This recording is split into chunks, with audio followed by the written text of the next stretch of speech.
Honestly, I don't know if I need to cash in my late to the party credit on this one or not, because while the English dub may be fairly new, I suspect that the original Italian version has been around a lot longer.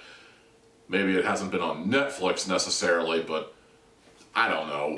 The only thing I really know is I've been trying the last couple of weeks to find something on Netflix worth talking about, and nothing has really been working out. I just couldn't find anything. So, screw it, let's just talk about Tear Along the Dotted Line. Who cares if it's brand new or not? Let's just get it. Let's just talk about this. Tear Along the Dotted Line comes to us from Italy, which is an interesting location. I don't really know much about Italian culture. I know the food, I know Måneskin. I know that's basically the extent of my knowledge, really. Anyway, Tear Along the Dotted Line follows Zero, an Italian cartoonist who's got the most chaotic mind I think I've seen in a while. Like, this guy's mind is just all over the place, and it's showcased very well in the animation. Like, the animation is just all over the place, and this dude talks a mile a minute. And kudos to the guy they hired to do the English dub, because those lip flaps are going to be really hard to match at the speed that guy is going. I get that each episode is only like 15 to 16 minutes on average, but yikes. I wouldn't say slow it down or anything though, because the frenetic pacing really works to the show's advantage. You know, we are looking inside the mind of Zero, and everything is just an absolute mess. Everything. He'll be talking about a story from when he was in first grade, or grade 1 as they say in Italy apparently. Then he'll suddenly go into the present day, but then he'll suddenly reflect on his apartment, which is the land of 4 kingdoms, and then he'll go to like a whole other tangent. The show is kind of all over the place, but not in a bad way. It's just, we have a character who has a very active imagination and is prone to catastrophizing, and boy, I can relate. That's basically my mind. One red flag that will probably get a lot of people thinking, I don't know about this, is probably what you already expect. It's a Netflix original animation, so we already know the first 2/3 are going to be silly, irreverent, goofy, haha, get acquainted with the characters. Then the final third of the show is going to happen, and holy shit did this get depressing.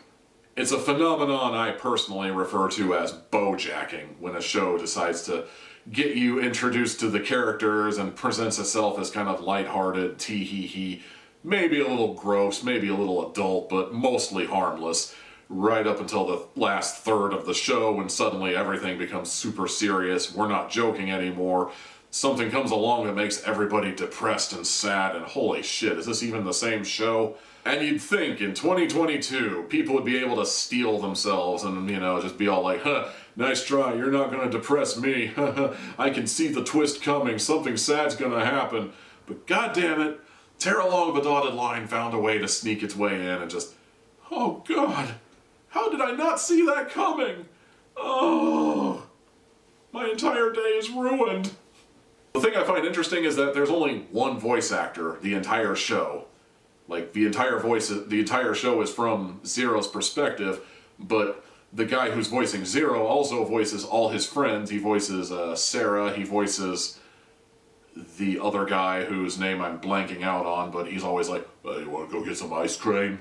He voices everybody, whether they're in the main cast, or if they're in the supporting cast, or if they're characters he came up with in his head. He voices all of them, except for one, who is being voiced entirely by text-to-speech apps. And if you find that decision puzzling, well, just get to the end of the show. You'll understand why.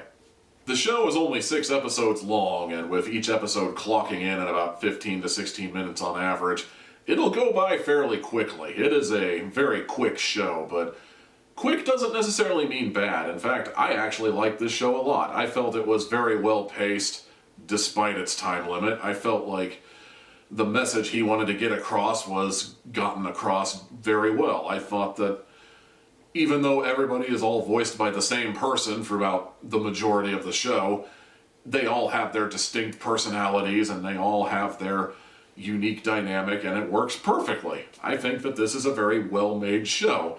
I know a lot of Netflix animated shows follow the BoJack formula to a T, but this is one of the ones that you should probably check out despite that. All in all, there's really not much else I can say. 4 out of 4.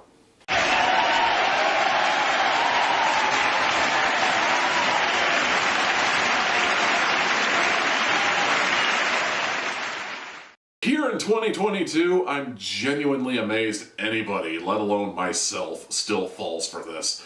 But god damn it, tear along the dotted...